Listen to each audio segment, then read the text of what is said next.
After the divorce, the cold CEO regrets his actions and begs her with red eyes to love him again.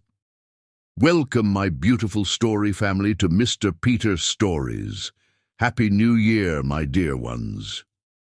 As we step into this fresh chapter together, I want to take a moment to tell you how much you mean to me. Each one of you is a part of this beautiful journey, and your love and support have been the light that guides me every single day. Whether you're an old friend who's been with me from the start or someone new just joining our family, I'm so grateful to have you here. You make this space special, and I couldn't do this without you. Now, I have a little wish for this new year, a gift from your heart to mine.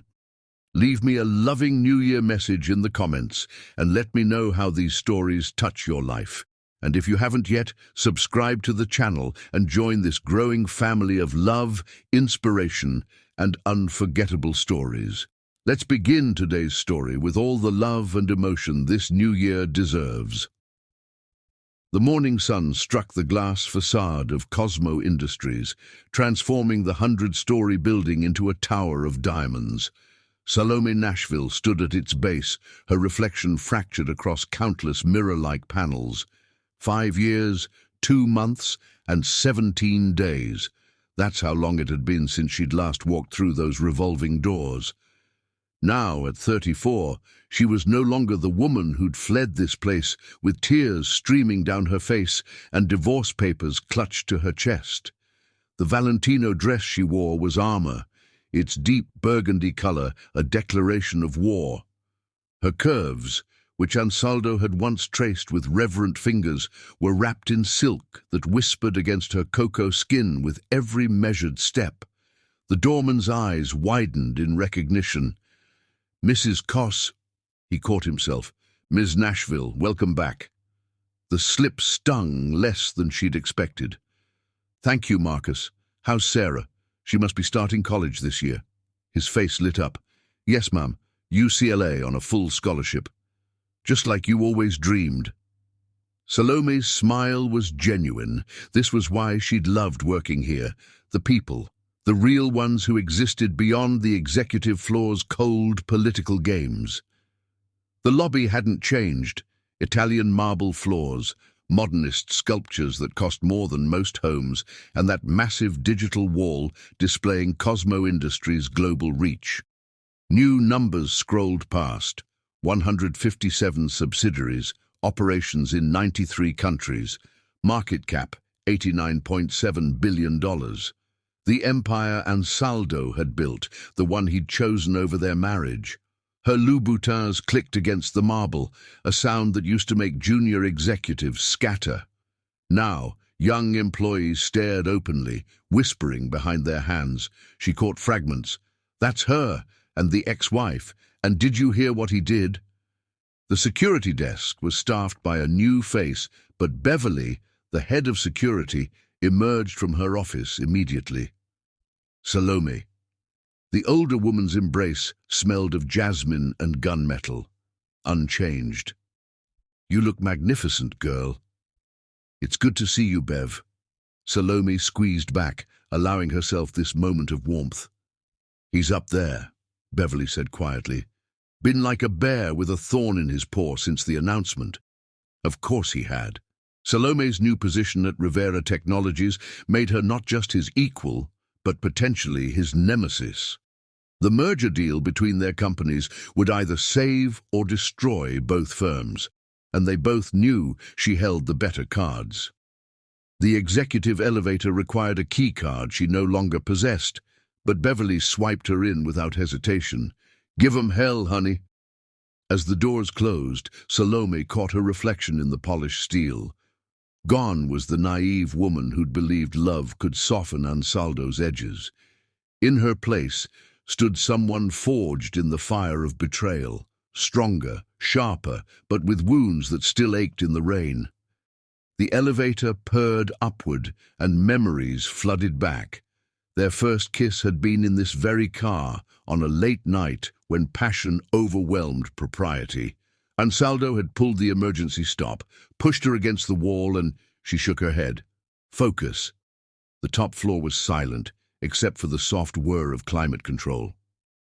Amanda, Ansaldo's assistant of 15 years, looked up from her desk, her perfectly maintained poker face cracked. Salome.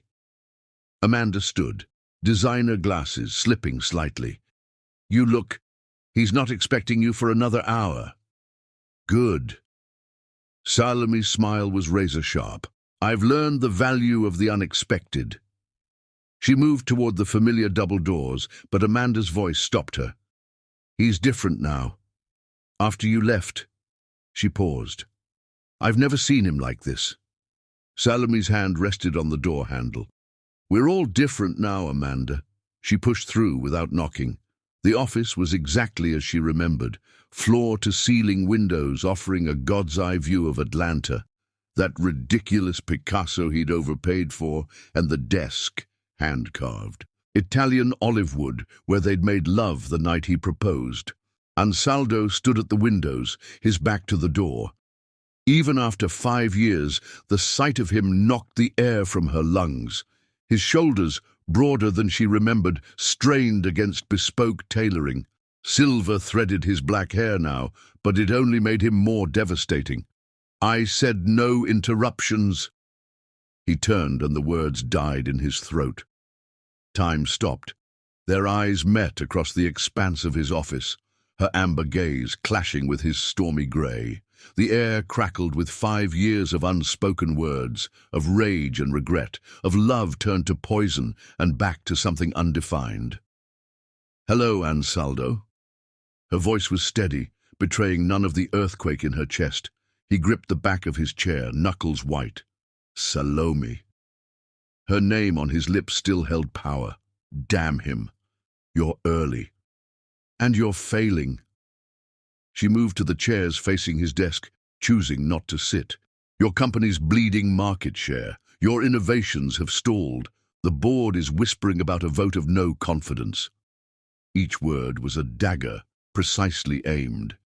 You need this merger more than we do. Why did you come back? The question erupted from him, raw and ragged. You could have sent anyone else. Salome touched the edge of his desk, remembering other touches, other times. Because you need to understand something. She met his gaze squarely. I'm not here to destroy you. I'm here to save your company. But this time it happens on my terms. He moved then, crossing the space between them, with the liquid grace she remembered too well. Up close, she could see the toll of years in the lines around his eyes, the slight slump of shoulders that once carried the world, effortlessly. Your terms, he repeated, standing close enough that she could smell his cologne. Still the same custom blend from Florence. And what are those terms, Cara? The old endearment sparked anger in her belly. First, don't call me that. Second, we keep this strictly business. The past stays in the past. Does it? His voice dropped lower. Then why is your heart racing? Salome stepped back, cursing her body's betrayal. That's what you never understood, Ansaldo. Physical reaction isn't the same as trust, and trust. She smiled coldly. You burned that bridge when you chose your ego over our marriage. The barb struck home. He flinched almost imperceptibly, but she knew him too well to miss it. Good. Let him feel a fraction of the pain he'd caused. The meeting's in an hour, she continued professionally. I suggest you review the proposal again. Unlike last time, I've learned to read the fine print. She turned to leave, but his voice stopped her at the door. You're wrong, you know. There was something in his tone she'd never heard before. Vulnerability. I didn't choose my ego. I chose fear. Fear of losing control, of being overshadowed by your brilliance. It took losing you to understand that. Salome's hand trembled on the doorknob. She didn't turn around. Save it for your therapist, Ansaldo. I'm here to talk mergers and acquisitions, not married life post-mortem. She left him standing there, her heels marking time across his floor like a metronome, counting the moments between then and now, between love and war, between what was and what could never be again. Or so she told herself. The elevator doors closed on his silhouette, still standing in that ocean of an office, looking smaller than she'd ever seen him. Salome pressed the lobby button and finally allowed herself to breathe. Game on, my love, she thought. Game on. Chapter 2. The Beginning. 7 years earlier. The boardroom hummed with tension as Salome Nashville adjusted her presentation slides one final time. 28 pairs of eyes watched her, 19 board members, 5 executive VPs, and her immediate superiors. But only one gaze made her pulse quicken, Ansaldo Cosmo's steel-grey stare from the head of the table. She'd researched him extensively before this presentation. 42 years old, self-made billionaire who'd built Cosmo Industries from a small tech startup into a global empire. His reputation preceded him, brilliant, ruthless, and notoriously difficult to impress. The press called him the Emperor of Silicon South, but behind closed doors employees whispered about the Iceman. Ms. Nashville, he spoke, his Italian accent adding richness to her name. Show us why you've convinced half my executive team to restructure our entire Asian operations. Salome straightened, squaring her shoulders. Mr. Cosmo, I'm not here to convince you of anything. I'm here to show you numbers that will convince themselves. A ripple of shocked murmurs circled the table. Nobody spoke to Ansaldo Cosmo that way. But Salome saw something flicker in his eyes, interest. She launched into her presentation, weaving data and strategy into a compelling narrative. When she revealed the projected revenue increases, she caught him leaning forward slightly. By the time she outlined the innovative distribution model, his pen had stopped moving across his notepad. Your proposal suggests eliminating 3 of our major distribution centers, he interrupted. That's 4,000 jobs. No, Salome countered, clicking to her next slide. My proposal suggests repurposing those centers into tech training facilities. Those 4,000 workers don't lose jobs. They gain skills that triple their value to the company. She met his gaze directly. I don't believe in sacrificing people for profit when we can profit from investing in people. The room held its breath. Ansaldo stood, walking slowly around the table toward her position. His presence was magnetic, drawing all eyes. He stopped beside her, studying the projection screen. And these training programs, he said softly, they cost 17 million the first year. She didn't flinch, with a projected return of 89 million by year 3. He turned to face her, close enough that she caught the subtle scent of his cologne, something expensive and uniquely his. You're either brilliant or insane, Ms. Nashville. I've found the two often go hand in hand, Mr. Cosmo. The words left her lips before she could stop them. To everyone's shock, he laughed, a rich, genuine sound that transformed his entire face. Suddenly, the intimidating CEO became human, became handsome in a way that magazine covers couldn't capture. Implementation begins Monday, he announced to the stunned room. Ms. Nashville will head the project. He turned back to her. Unless you have dinner plans tonight to discuss the details, of course. The air crackled between them. I never mix business with pleasure, Mr. Cosmo. Neither do I. His smile held secrets. Until tonight. That evening found them at Sotto Sotto, Atlanta's most exclusive Italian restaurant. Ansaldo had reserved the entire rooftop terrace, empty now except for them, soft lighting and a violinist playing quietly in the corner. Isn't this a bit much for a business dinner? Salome asked, accepting a glass of wine that probably cost more than her first car. Who said this was business? He studied her over his own glass. You fascinate me, Salome. Do you know how long it's been since someone challenged me in my own boardroom? She raised an eyebrow. I imagine people are too afraid of the great Ansaldo Cosmo. And you're not? I'm afraid of mediocrity, Mr. Cosmo, of settling for less than excellence. But men, she smiled, even brilliant ones, they're just people. Ansaldo, he corrected, and you're wrong. I'm not just a man tonight. He leaned forward, his eyes intense. Tonight, I'm someone discovering that everything he thought he wanted might have been wrong. The candlelight played across his features, softening the sharp edges of power into something more vulnerable, more real. Tell me about yourself, he said. Not your credentials, I've read those. Tell me what makes Salome Nashville burn so bright. Over handmade pasta and wine, older than both of them, they talked. She told him about growing up in Southside Chicago, about the mother who worked 3 jobs to put her through school, about the teachers who recognized her gift for numbers and strategy. He shared stories of his own rise, the son of Italian immigrants who'd arrived with nothing but pride and determination. They called me Pazzo, crazy, he recalled, when I sold everything to fund my first startup. Were you crazy? Probably. His laugh was softer now, intimate. But the crazy ones changed the world, no? As the night deepened, they moved to the terrace's edge, looking out over Atlanta's glittering skyline. The violin had switched to something slow and sweet, Beethoven's Moonlight Sonata. Dance with me, he said suddenly. Here, now. Why not? He held out his hand. We're either brilliant or insane, remember?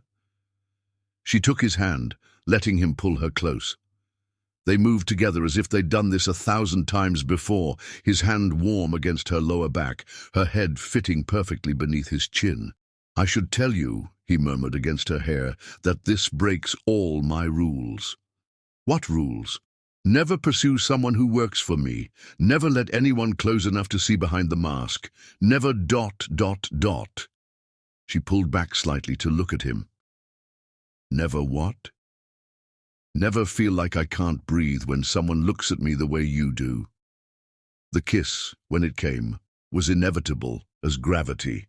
His lips found hers with a gentleness that belied his reputation, one hand cradling her face as if she were something precious, breakable. Salome melted into him, tasting wine and possibility and the dangerous thrill of breaking all the right rules. When they finally parted, breathless, he rested his forehead against hers. Have dinner with me again tomorrow. You don't waste time, do you? I've wasted enough time, he said, seriously, being the cold emperor, hiding behind walls of my own making. But you, he traced her cheekbone with his thumb, you make me want to tear down every wall. Careful, she whispered. I might take that as a challenge. Good.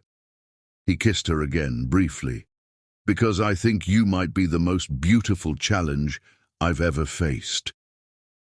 Later that night, as her car wound through Atlanta's streets, Salome touched her lips, still feeling the ghost of his kiss. Her phone buzzed with a text. Thank you for making me feel human again. A. She smiled, typing back, thank you for showing me the man behind the emperor. What she didn't know then, couldn't know, was that this night would change everything. That the warmth in his eyes would someday turn to ice, that the walls he promised to tear down would instead become fortresses, that the hand that held hers so tenderly would someday sign papers designed to destroy her. But that was all in the future. Tonight, under Atlanta's stars, 2 souls who'd spent their lives guarding their hearts found themselves laying down their armor, piece by piece, in the name of something that felt dangerously like destiny. The city lights twinkled below, witness to the beginning of a love story that would shake the foundations of both their worlds, for better and for worse. Chapter 3. Cracks in the Crown. Their wedding had been a fairy tale. The Italian countryside estate, thousands of white roses, Salome in a custom Vera Wang gown that made Ansaldo weep when she appeared at the end of the aisle. But fairy tales, as Salome would learn, were really horror stories wrapped in golden paper. The first crack appeared 3 months after their honeymoon. "Cancel your speech at the Global Tech Summit," Ansaldo said over breakfast, not looking up from his tablet.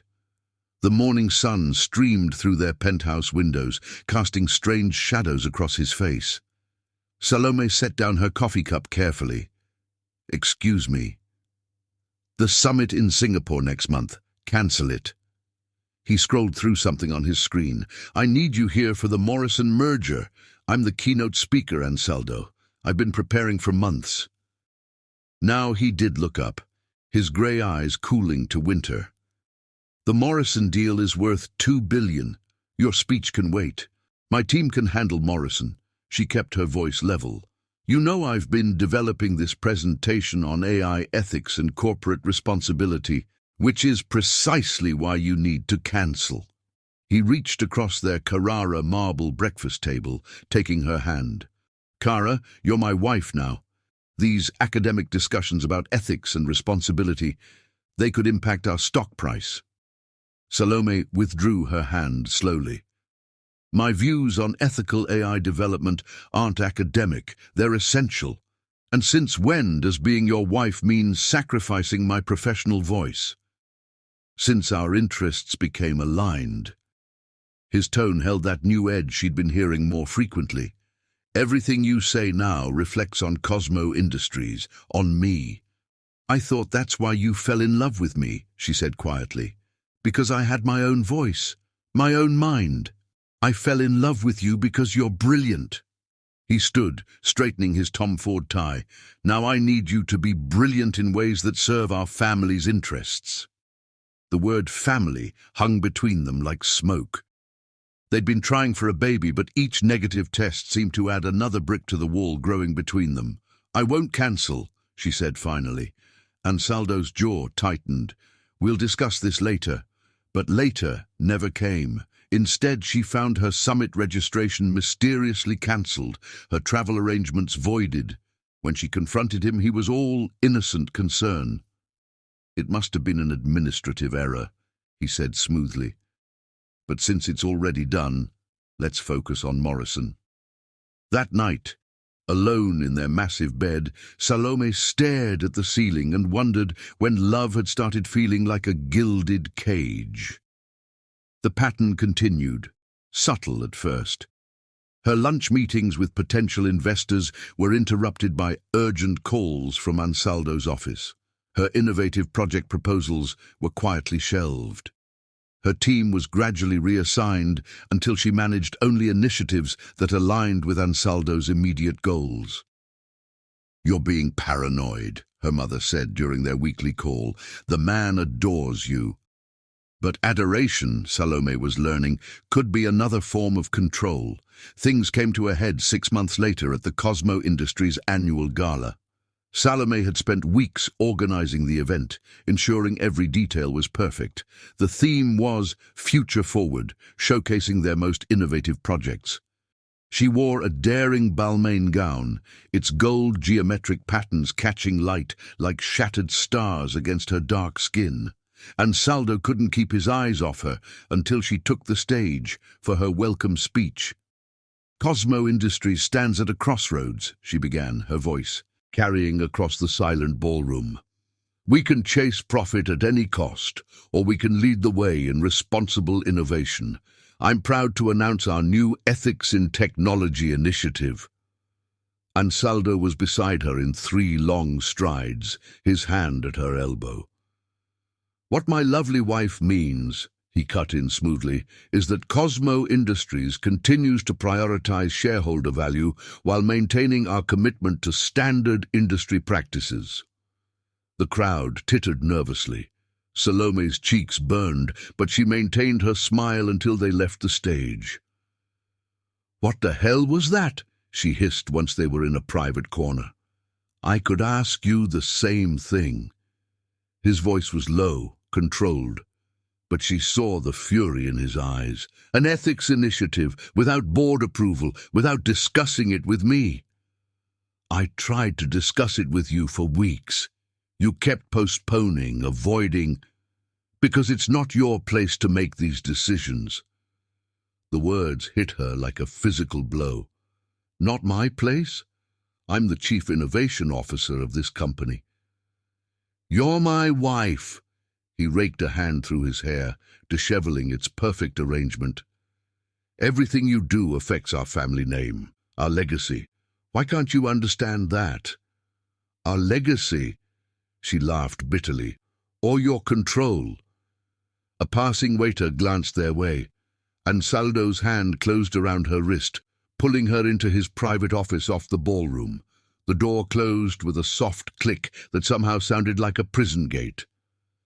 "You're being emotional," he said, his accent thickening as it did when he was angry. "This isn't the woman I married."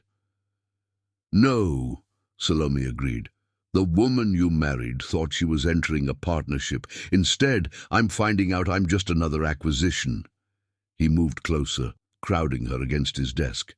"That's unfair, Kara. Everything I do for us, for our future." "Our future?" She met his gaze steadily. "Or your empire." His hands gripped her shoulders, gentle but immovable. "They're the same thing, Salome. Why can't you see that? Everything I've built, everything I am, it's all for you, for the family we'll have. A family built on control isn't a family at all." She shrugged off his hands. "And love without respect isn't love." Something flickered in his eyes. Fear, perhaps, or recognition. But it was quickly replaced by that cold CEO mask she was growing to hate. "You knew who I was when you married me," he said finally. "No," she whispered. "I knew who you could be.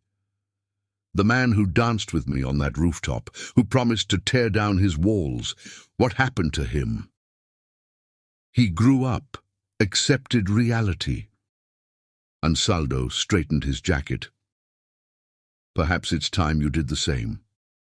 Later that night, after they'd painted on perfect smiles and played the happy power couple for their guests, Salome stood in their bathroom, staring at her reflection. The woman who looked back at her was beautiful, successful, envied, and utterly trapped. Her phone buzzed with a text from Ansaldo, still downstairs dealing with last-minute details. "You were stunning tonight, even if we disagreed. I love you." She typed back, "I love you too," because it was still true.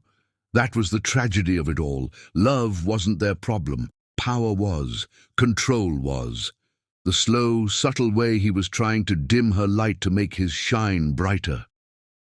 Another text came. "Late meeting tomorrow. Don't wait up." Salome closed her eyes, remembering the rooftop, the violin, the man who'd promised to tear down walls. Now all she saw were walls going up, brick by brick, gilded with love, but built with control. The cracks in their perfect facade were spreading, and she was beginning to fear that when it finally shattered, there would be nothing left to save. She didn't know then about Isabella, about the secret meetings in Lake Como, about the financial betrayals to come. But standing there in her designer dress, in her luxury bathroom, Salome Nashville Cosmo felt the first real tremor of an earthquake that would soon destroy everything. And somewhere in the city below, a violin played a mournful tune, its notes carrying on the wind like broken promises. Chapter 4. The Betrayal. The morning Atlanta sun streamed through the floor-to-ceiling windows of Salome's office, casting long shadows across her mahogany desk. Her assistant, Marie, had just delivered the morning mail, a routine so normal it seemed almost cruel given how this ordinary moment would soon shatter her world. The unmarked envelope was thick, expensive paper stock. No return address, no markings, just her name in typed letters, Salome Nashville Cosmo. Her fingers traced the edge before breaking the seal, something in her gut already knowing that whatever lay inside would change everything. The photos slid out like daggers. The first image struck her physically, a gut punch that forced the air from her lungs. Ansaldo, her husband, walking the grounds of Villa Balbianello with Isabella Romano. His ex-fiancée's hand was tucked into the crook of his arm, her head tilted toward him with familiar intimacy. Salome recognized the date stamp immediately. 2 weeks ago, during what he'd called emergency board meetings in Milan. Her hands didn't shake as she spread out the rest of the photos, but something inside her trembled. Here was Ansaldo, helping Isabella into a private boat, his hand lingering at her waist. Another showed them dining on the villa's terrace, the same terrace where he'd proposed to Salome 2 years earlier, down to the exact table setting with its white roses and silver candelabras. The final photo, though, that was the kill shot. Ansaldo and Isabella locked in a passionate embrace beneath the villa's famous arches, her delicate features lifted to his hands tangled in her dark hair. The moonlight painted them in silver, like characters from some tragic Italian romance. "Mrs. Cosmo." Marie's voice crackled through the intercom. "Your husband is on line 1. He says it's urgent." Salome stared at the blinking light on her phone. How many times had he called her from Lake Como, voice warm with proclaimed love, while Isabella waited in the background? How many lies had she swallowed, wrapped in the sweet poison of trust? "Put him through." Her voice emerged steady, years of boardroom battles serving her well. "Cara." His rich accent flowed through the line like honey over broken glass. "I've missed you. These Tokyo meetings are endless." Tokyo, not Lake Como. The lie rolled off his tongue so smoothly she almost admired the craftsmanship. "How's the weather there?" she asked, her finger tracing the edge of a photo where Japanese maple trees were distinctly absent from the Italian landscape. "Rainy. You know how it is this time of year." "Interesting." She picked up the photo of their moonlit kiss. "The weather seems quite lovely in Lake Como." The silence that followed lasted precisely 3 seconds. She counted them, watching the second hand tick on her Cartier watch, his wedding gift to her. "Who sent you the photos?" His voice had shifted to what she privately called his CEO tone, smooth, controlled, slightly condescending. "Does it matter? Is what they show any less true depending on the sender?" "Salome, this isn't a conversation for the phone?" She finished his thought. "You're right. Why don't you come to my office? We can discuss how business is apparently done in certain circles." She hung up, something she'd never dared do before. Within minutes, her phone exploded with texts. "This isn't what you think. Let me explain. Don't do anything rash. Remember who you're dealing with." That last one, a threat wrapped in concern. Classic Ansaldo. Her office door opened without a knock. Amanda, Ansaldo's executive assistant for 15 years, rushed in looking flustered, her usually impeccable appearance showing signs of distress. "He's on his way," she said breathlessly. "Private jet from Tokyo. He'll be here in 4 hours." Salome raised an eyebrow. "Tokyo?" Amanda's face crumpled. "Lake Como. He made me lie for you. I'm so sorry, Salome. I should have told you." "How long?" "The trip started 6 months ago, always under the guise of business meetings." Amanda wrung her hands, her diamond wedding ring catching the light. "Isabella's father is helping finance the European expansion. The meetings were real at first. Then history repeated itself." Salome remembered the society pages from 5 years ago. Ansaldo and Isabella, the perfect Italian power couple, their broken engagement a minor scandal. He'd told Salome it ended because Isabella chose her modeling career over family life. Another lie, presumably. "He does love you," Amanda offered quietly. "Love without faithfulness is just another form of control." Salome began gathering the photos. "Thank you for telling me the truth, finally." She spent the next 3 hours making calls, setting things in motion. Her private investigator confirmed what she suspected. The Lake Como trips were just the surface. Isabella had been installed as a consultant for their European operations, given an office in Milan, granted access to confidential projects. At precisely 3:47 p.m., Ansaldo strode into her office like an avenging angel in a Brioni suit. He'd come straight from the airport, his usually perfect appearance slightly rumpled, his eyes storm dark with something between fear and fury.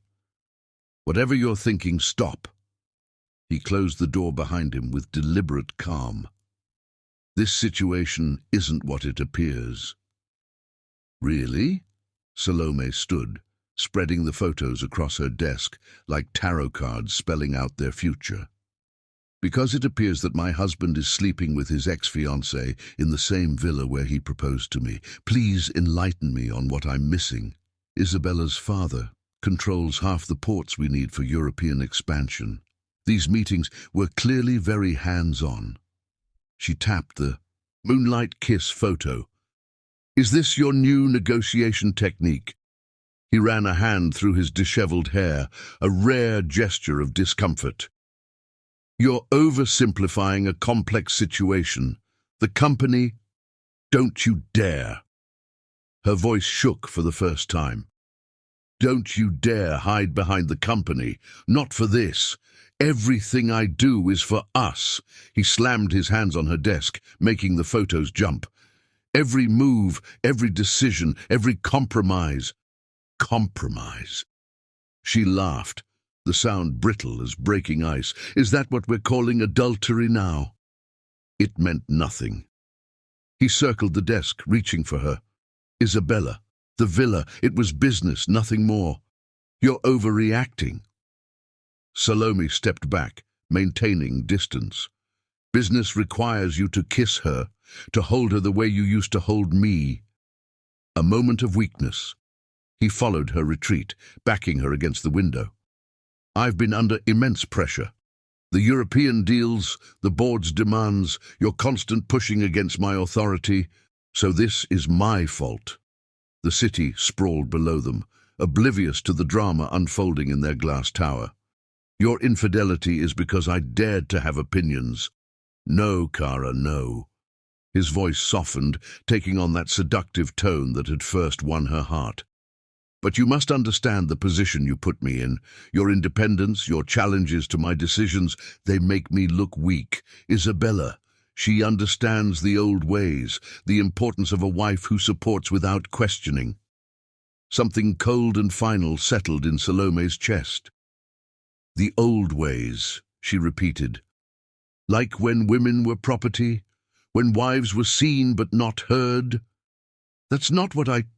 Did you ever really love me?" The question escaped before she could stop it.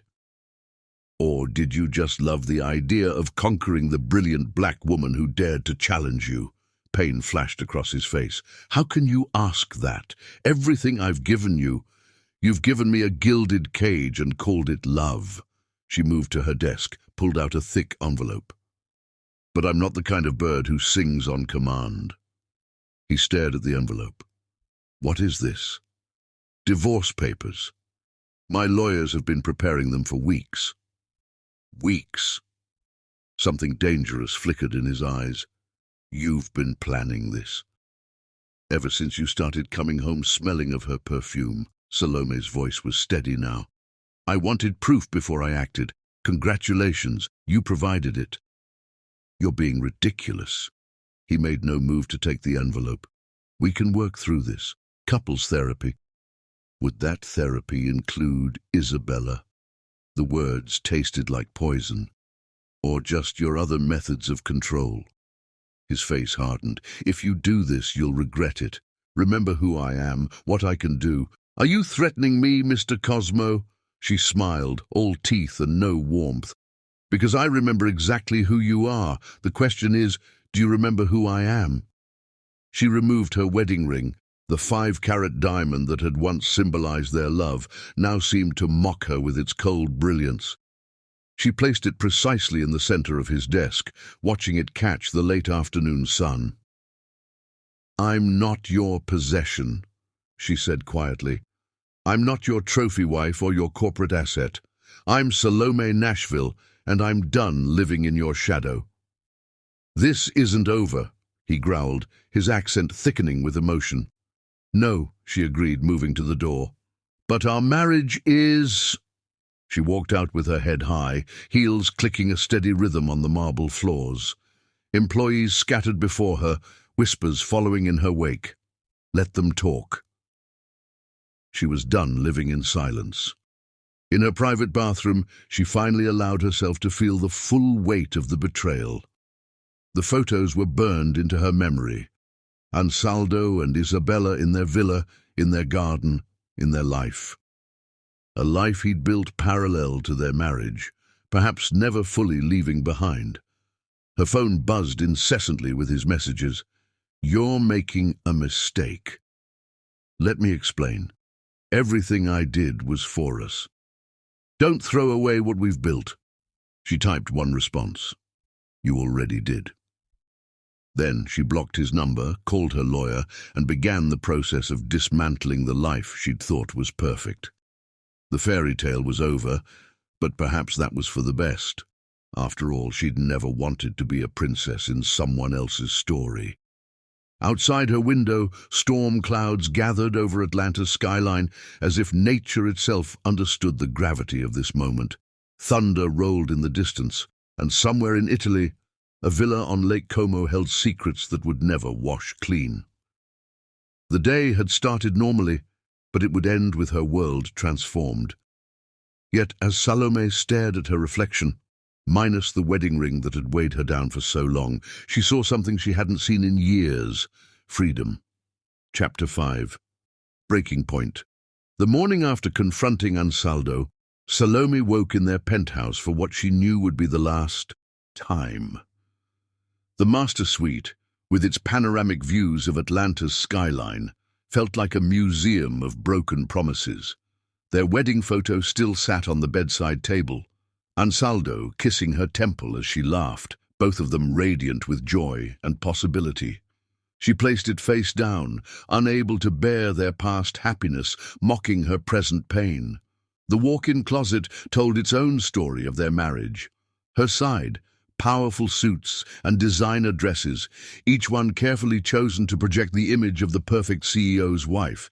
His side, now half empty, clothes hastily packed for his business trips to Lake Como. The lingering scent of his cologne, custom blended in Florence, made her stomach turn.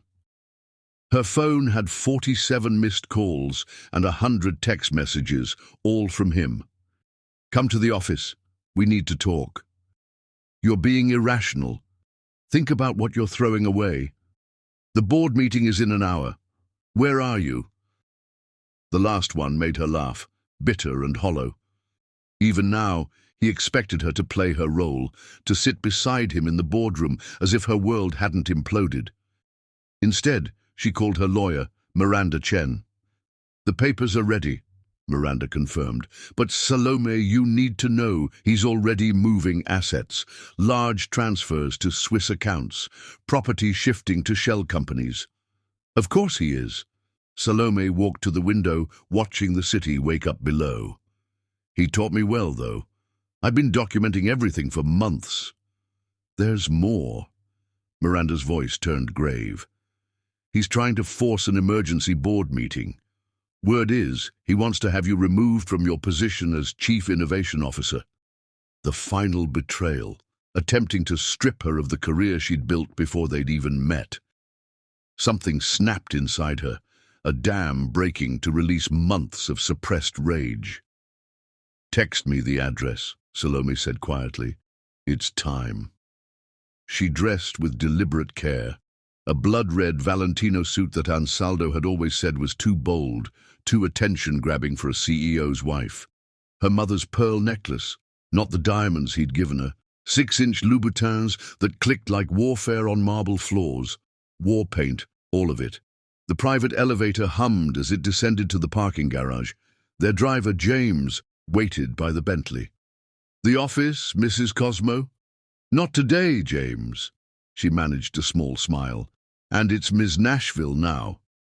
She took her own car, the Aston Martin she'd bought with her own money before the marriage.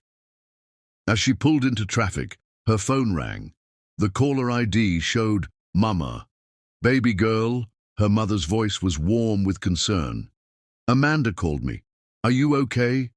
No, Salome admitted, the first honest answer she'd given to that question in months. But I will be. He's not worth your tears, baby. I'm not crying anymore, Mama. I'm fighting. The law offices of Chen and Associates occupied the top floor of a sleek downtown building.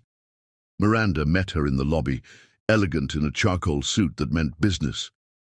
He's here, Miranda warned. Showed up 20 minutes ago with his entire legal team. Good. Salome straightened her shoulders. Let's not keep them waiting. The conference room was a battlefield of expensive suits and legal papers. Ansaldo sat at the head of the table, looking imperial in bespoke Tom Ford. 5 lawyers flanked him like Praetorian guards. When she entered, he stood, always the gentleman, even when wielding knives. Kara, he began, but she cut him off. Ms. Nashville, she corrected, taking her seat. Let's keep this professional. His jaw tightened. This is unnecessary. If you just listen. I've listened for years. She opened her briefcase, removing a thick folder. Now it's your turn.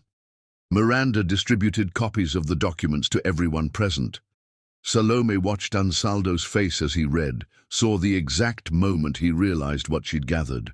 Every unauthorized transfer, she said calmly, every misuse of company resources for personal matters, every consulting fee paid to Isabella's shell companies, every breach of fiduciary duty while you were pursuing your personal interests. The color drained from his face. You wouldn't dare. I learned from the best. She smiled, cold as midwinter. You taught me to always hold the winning hand before playing it. This would destroy the company, he hissed. Everything we built, you destroyed that the moment you chose her. She leaned forward.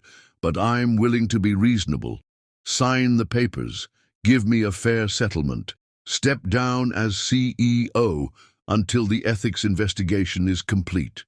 Step down, he laughed, but there was fear behind it. You're trying to take my company. No, I'm trying to save it. From you. She slid another document across the table.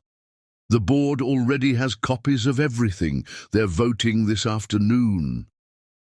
For the first time in their marriage, she saw raw panic in his eyes. Salome, please, we can fix this. Like you fixed things with Isabella. She kept her voice steady. Tell me, was she worth it? Was she worth losing everything? His lawyers were whispering urgently in his ear, but he waved them off. I'll destroy you, he threatened, accent thick with rage. Every project, every contract, you can try. She stood, gathering her things. But remember who designed most of those projects, who built those relationships, who actually did the work while you were playing games in Lake Como. You're bluffing. Try me. She moved to the door, then paused. You have 1 hour to sign. After that, every document in that folder goes public. Your choice. She walked out, head high, leaving chaos in her wake. In the elevator, her hands finally started shaking. You did good, Miranda said softly. He'll sign. I know. Salome stared at her reflection in the elevator's mirrored walls. Because he taught me too well. Never start a war you can't win. 57 minutes later, Miranda's assistant rushed in with the signed papers. Ansaldo had capitulated to every demand.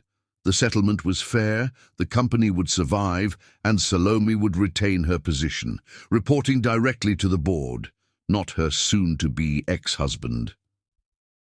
She should have felt triumphant. Instead, she felt hollow. The sky opened up as she drove home, rain hammering against the windshield like nature's own tears. She pulled over at Piedmont Park, where they'd had their first Atlanta date. Sitting in her car, watching the storm, she finally allowed herself to break. The sobs came from somewhere deep and primal, years of suppressed pain erupting like a volcano. She cried for the woman who'd believed in fairy tales, for the love that had turned toxic, for the trust that lay shattered like glass on Italian marble floors. Her phone buzzed. A text from him. "I did love you. Maybe too much." She typed back, "No, you loved owning me. There's a difference." Then she drove to the Ritz-Carlton, booked a suite, and began the process of untangling her life from his. The penthouse, with its memories and ghosts, could wait. Tonight was for healing, for breathing, for remembering who she was before she became Mrs. Cosmo. In the hotel bathroom, she washed away her makeup, stripped off her armor of designer clothes, and stared at her naked reflection. The woman who looked back was both familiar and strange, battle-weary but unbroken, wounded but wiser. "Hello, Salome," she whispered to her reflection. "Welcome back." Outside, the storm raged on, but inside she felt the first stirrings of calm. She'd survived the breaking point, emerged stronger, sharper, more herself than she'd been in years. Her mother called again. "It's done," Salome said. "No, baby," her mother replied softly. "It's just beginning." And for the first time since finding those photos, Salome smiled. A real smile, full of possibility and promise. Because her mother was right.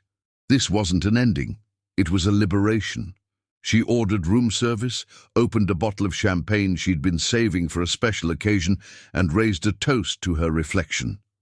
"To the women who rise," she said aloud, "to the ones who break so they can rebuild, to the ones who learn that love shouldn't cost them their souls."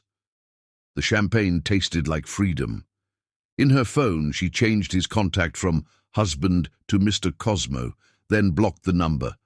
Tomorrow would bring new battles, the press, the shareholders, the whispers and stares, but tonight was for reclaiming herself, one piece at a time. On the bedside table, her wedding ring caught the light, a diamond prison she'd worn like a crown. She slipped it into an envelope, addressed it to his office, and called for a courier. No note was needed. The empty ring box spoke volumes. As midnight approached, Salome Nashville, no longer Cosmo, stood at the hotel window, watching her city glitter in the aftermath of the storm. Somewhere out there, in a penthouse she'd never again call home, a man who'd once been her everything was learning that some things couldn't be bought, controlled, or negotiated. Some things, like her spirit, were simply untamable. She slept dreamlessly that night, for the first time in months. And when dawn broke over Atlanta, painting the sky in shades of possibility, she was ready. The breaking point had come and gone, leaving behind not ruins, but foundations for something stronger, something true, something free. Chapter 6. The Aftermath. The divorce proceedings turned Atlanta's business world into a gladiatorial arena. Every headline screamed betrayal, every whisper carried speculation, and at the center of it all, Salome Nashville emerged like a phoenix, scarred but soaring. 3 months after the Lake Como photos, Salome sat in her newly redesigned office on the east side of the Cosmo Industries building. She'd deliberately chosen this space, away from the executive floor where Ansaldo still brooded in his glass kingdom. The wall-to-wall windows offered a different view of Atlanta now, one unobstructed by memories. "The board meeting starts in 10 minutes, her new assistant Marcus announced. Mr. Cosmo's team sent over the quarterly projections. Salome glanced at the folder on her desk, noting the elegant letterhead she'd once helped design. Any surprises? Only that he's attending virtually. 3rd meeting in a row. She nodded, understanding the subtext. Ansaldo was avoiding her, nursing his wounds in the Lake Como villa where it had all fallen apart. The Italian press had spotted him there with Isabella, but something was different now. In every photo, his smile seemed forced, his posture less imperial. The board meeting proceeded with cold efficiency. Salome presented her department's innovations, a new AI ethics framework that had major tech publications buzzing. On the massive screen, Ansaldo's face remained impassive, but she caught the slight tightening of his jaw when shareholders praised her work. "Excellent presentation, Ms. Nashville," Chairman Roberts commented. "This is exactly the direction Cosmo Industries needs to move in." She saw Ansaldo's fingers clench around his water glass. Once, he would have smoothly taken credit for her ideas. Now he sat in silence, watching his empire slowly shift its loyalty. After the meeting, her mother called, a daily ritual since the separation. "You sound tired, baby," Regina Nashville observed. "You eating?" "I had dinner with the Japanese investors last night," Salome replied, kicking off her Louboutins. "They're backing my new tech initiative. That's not what I asked." Her mother's voice carried years of loving concern. "How are you really?" Salome stared at her reflection in the window. The woman looking back was thinner, sharper, her eyes holding a new kind of wisdom. "I'm evolving." "He called me," Regina said quietly. "What?" "Ansaldo. Showed up at my house yesterday with those fancy Italian pastries I used to love." Her mother's tone held a mix of compassion and steel. "Asked me to talk to you about reconciliation." Salome's laugh held no humor. "Always the strategist. What did you say?" "I told him my daughter isn't a commodity to be negotiated over cannoli." A pause. "He's suffering, Salome." "Good." The word emerged sharper than intended. "Let him suffer in Lake Como with Isabella." "That's just it. She's gone." Regina's voice softened. "Left him for some Spanish soccer player. It's all over those gossip sites you pretend not to read." Something twisted in Salome's chest. Not pleasure, not pain, but something more complex. "Karma's a better teacher than I ever was." The rest of the day passed in a blur of meetings and decisions. Around 8, as the office emptied, her private elevator chimed. Only 3 people had access to this floor after hours. Ansaldo stepped out, looking both familiar and strange. His bespoke suit hung slightly loose. Dark circles shadowed his eyes, and his usual aristocratic confidence had dimmed. "You're working too late," he said softly, his accent thicker than usual. "You always did." "Did you need something, Mr. Cosmo?" She kept her tone professional, ignoring the way her heart still stumbled at his presence. "I need—" He moved to the window, staring out at their city. "I don't know what I need anymore. That's not my problem." She began gathering her things. "If this is about the Singapore contract, it's about us." He turned, and for the first time since the photos, she saw raw emotion in his eyes. "I destroyed everything." "Yes," she agreed simply. "You did." "Isabella left." He laughed bitterly. "Apparently I'm too controlling, too focused on what I've lost here to give her what she wants." "Imagine that." Salome's voice dripped sarcasm. "A woman not wanting to be controlled." He flinched. "I deserve that." "You deserve worse." She stood, straightening her spine. "Why are you really here, Ansaldo?" "Because I miss you." The words tumbled out like a confession. "Because everything I built means nothing without you beside me. Because—" "Stop." She held up a hand. "You don't miss me. You miss owning me. There's a difference." "That's not—" "It is." She moved closer, close enough to smell his familiar cologne. "You miss the woman who fit perfectly into your world, who made you look good in boardrooms and bedrooms, who never challenged your authority or questioned your decisions." Her voice hardened. "That woman died in Lake Como." He reached for her hand, but she stepped back. "I've changed," he whispered. "These months without you have been enlightening." She smiled coldly. "Good. Keep learning, keep growing, but do it far away from me." "Salome, please." "Goodbye, Mr. Cosmo." She walked to the elevator, pausing only briefly. For what it's worth, I hope you find whatever you're looking for. Just know it's not me anymore." The elevator doors closed on his devastated expression. Salome leaned against the wall, allowing herself one moment of weakness, one tear for the man she'd loved and lost. In the parking garage, she found a single red rose on her car, his signature gesture. Once, it would have melted her resolve. Now, she left it on the ground, crushed beneath her heel as she drove away. That night, in her new downtown apartment with its view of a different skyline, Salome opened her laptop and began typing. "Dear board members, I am writing to formally accept the position of Global Innovation Director, effective immediately. The role will require relocation to our London office." Sometimes, she realized, the aftermath of destruction could be a beginning. She'd risen from the ashes of their marriage, stronger, wiser, and finally, truly free. Her phone buzzed with a text from him. "I'll always love you." She didn't reply. Some messages didn't need answers. Some chapters needed to end. Outside, Atlanta's lights twinkled like stars, each one a possibility, each one a step further from the woman she'd been, and closer to the woman she was becoming. The aftermath wasn't just an ending. It was a metamorphosis, and Salome Nashville was finally ready to spread her wings and fly. Chapter 7. Rise from Ashes.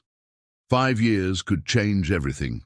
Salome Nashville stood at the podium of the Global Tech Summit in Singapore, the same summit Ansaldo had once forbidden her to attend. The audience of industry leaders hung on her every word as she presented her revolutionary AI ethics framework, now the gold standard in technology governance. "Innovation without conscience is just destruction in disguise," she concluded, her voice carrying authority earned through fire. "We have the power to shape tomorrow. The question is, what shape are we willing to fight for?" The standing ovation lasted 5 minutes. In the front row, she spotted familiar faces from Cosmo Industries' board, their expressions a mix of admiration and regret. They'd tried to lure her back countless times since her move to London, each offer more generous than the last. But Salome had built something of her own now. Nashville Innovation Labs had become a beacon in the tech world, known for combining cutting-edge development with rigorous ethical standards. The press called her the conscience of Silicon Valley, though she preferred her mother's nickname, the Phoenix. Back in her suite at Marina Bay Sands, she scrolled through the day's headlines. Nashville's revolutionary AI framework reshapes tech landscape. Ethics meets innovation, how one woman changed the game. Cosmo Industries stocks drop as Nashville Labs soars. That last one made her pause. She'd heard rumors about Cosmo Industries' struggles. Ansaldo's old-school leadership style was failing in a changing business landscape. The board was restless, shareholders nervous. Her phone buzzed, a text from Amanda, still Ansaldo's assistant after all these years. "He watched your keynote speech, all of it. He looked different after." Salome didn't reply. She'd learned to let the past stay past. A knock at her door interrupted her thoughts. Her assistant, Zara, entered with a familiar-looking package. "These just arrived," Zara said, placing a box of Italian pastries on the desk. "From Mr. Cosmo." Some things never changed. She'd received similar boxes at every major career milestone since their divorce, her company's launch, their IPO, her Forbes cover. Never a note, just the pastries from that little bakery in Florence they'd once loved. "Donate them to the hotel staff," Salome said, turning back to her laptop. But Zara lingered. "There's something else." She handed over a leather portfolio. "He's here, in Singapore." Salome's fingers traced the embossed Cosmo Industries logo. Inside was a proposal that made her breath catch. A merger offer. Not a hostile takeover, but a true partnership between their companies. Nashville Labs would maintain its independence. Its ethical framework would become standard across both organizations, and she would co-chair the combined board. At the bottom, in his distinctive handwriting, "You were right. About everything." A. The Singapore skyline glittered beyond her window, a constellation of possibilities. 5 years ago, this offer would have felt like victory. Now it felt like a test. Her phone rang, her mother, with her uncanny timing. "You seen the news, baby?" Regina asked without preamble. "About Cosmo's stock, or the merger offer? About Isabella's wedding to Ansaldo's former CFO?" Her mother's voice held a hint of satisfaction. "Karma's still teaching lessons." Salome laughed softly. "How did you even know about the merger offer?" "Girl, please, I still have lunch with Amanda every month." A pause. "He's changed, you know. That therapy actually worked." "Mama, I'm not pushing, just observing." Regina's voice softened. "The question is, have you changed too?" That night, at a private dining room in C'est la Vie, Salome faced Ansaldo for the first time in 3 years. Time had silvered his temples, softened his sharp edges. The imperious CEO was gone, replaced by someone more human. "You look well," he said simply. "You look tired." She studied him over her wine glass. "The board's pushing for digitalization." "Among other things." He smiled slightly. "They keep telling me to be more like you." "That must burn." It did. Then it taught. He leaned forward. "Your ethics framework, it's extraordinary. Everything you tried to tell me 5 years ago, you've proven right." "Vindication isn't why I built it." "I know." His eyes held something new, respect. "You built it because it was right, because someone needed to, because you see further than the rest of us." The waiter arrived with their appetizers. Once, they would have shared bites, feed each other morsels like lovers. Now they maintained careful distance. "Why the merger?" she asked finally. "Your board's proposal last year was for acquisition." "Because I've learned," he set down his fork. "Partnership isn't weakness. Control isn't power. You taught me that, even if I learned too late." "And Isabella?" "I heard about the wedding." Pain flickered across his face. "Another lesson. You can't replace authenticity with imitation." They discussed the merger terms over each course, 2 professionals negotiating a future. His old controlling instincts surfaced once or twice, but he caught himself, adjusted, listened. "You've changed," she observed, as dessert arrived. "Therapy." He smiled wryly. "Turns out losing everything is quite motivating." "You didn't lose everything. Cosmo Industries is just a company." He met her gaze directly. "I lost what mattered when I lost you." The words hung between them, heavy with history. Once they would have moved her. Now. "The merger makes sense," she said finally. "But we need to be clear. This is business. Nothing more." He nodded, something like resignation crossing his features. "I know. I'm not asking for more. Just a chance to build something better this time. Something ethical, something right." Later, alone in her suite, Salome stood at the window watching Singapore's nightlights dance. Her phone showed missed calls from board members, investors, press. Everyone wanted to know if the rumors were true. Was the phoenix returning to the ashes she'd risen from? But this wasn't a return. It was a convergence. 2 paths, forged in fire, meeting at a higher elevation. She opened her laptop and began typing. "Dear board members, regarding the Cosmo Industries merger proposal." Outside, dawn painted the sky in shades of possibility. Somewhere in the city, a man who'd once tried to clip her wings was learning to soar beside her instead of trying to cage her. And Salome Nashville, no longer defined by what she'd lost, but by what she'd built, allowed herself to smile. Sometimes the greatest victory wasn't in destroying the past, but in transforming it into a bridge to a better future. The phoenix wasn't returning to ashes. She was creating new skies to fly in. Chapter 8. Unexpected Encounter. The World Economic Forum in Davos was where power shifted, alliances formed, and destinies intertwined. Salome hadn't planned to attend this year, but Nashville Labs' breakthrough in ethical AI made her presence mandatory. The Swiss Alps glittered through her hotel suite window, pristine snow reflecting a winter sun that held no warmth.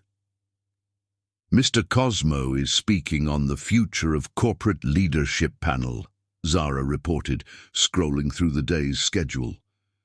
Same time as your AI ethics roundtable. Of course he is. Salome adjusted her Valentino blazer.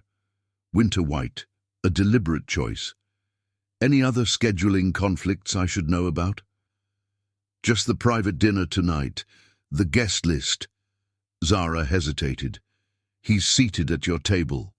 Salome's reflection showed no reaction, though her pulse quickened traitorously. 6 years of carefully orchestrated distance, broken by a seating chart. The universe had a twisted sense of humor. The morning passed in a blur of meetings and presentations. Her round table drew unprecedented attendance, tech leaders hanging on her every word as she outlined the future of ethical innovation. Through the glass walls, she caught glimpses of Ansaldo's panel in the adjacent hall. His silver-streaked hair, his commanding presence still magnetic after all these years. Their eyes met once, across the crowded corridor between sessions. The shock of recognition, of connection, felt like touching a live wire. He'd aged well, damn him. The silver in his hair only made him more devastating, and therapy had softened his sharp edges without dulling his power. Nashville Labs is revolutionizing the industry, she heard someone say as she passed his group. Cosmo Industries could learn from their example. Ansaldo's response carried, "Clearly, we already are. Salome Nash, Ms. Nashville, was ahead of her time. We should have listened years ago." The admission, public and sincere, stopped her in her tracks. The old Ansaldo would have claimed credit or dismissed the innovation. This humility was new. Their first direct interaction came at the afternoon coffee break. She was discussing quantum computing ethics with a German technology minister when Ansaldo appeared at her elbow, 2 cups of coffee in hand. "Still take it black, 2 sugars?" he asked quietly. She accepted the cup, noting how carefully he avoided touching her fingers. "You remember?" "I remember everything." His accent was softer now, less aristocratic. "Your round table was brilliant." "Thank you." She turned back to the minister, but the woman had tactfully disappeared, leaving them in a bubble of awkward privacy. "Your hair is different," he observed. "Longer." "Your Italian is slipping," she countered. "London affecting your accent, therapy affecting my everything." He smiled slightly. "Turns out authenticity requires dropping some masks." Before she could respond, cameras appeared. Their unexpected reunion was too tempting for the press to ignore. The tech world's most famous divorced power couple together again. "Ms. Nashville, Mr. Cosmo, a photo together." They posed professionally, maintaining careful distance. But even that brief proximity awakened muscle memory, her body remembering how perfectly they'd once fit together, his cologne still the same custom blend from Florence. "Still wearing our fragrance," she murmured, quiet enough that only he could hear. "Some habits are worth keeping." His reply was equally soft.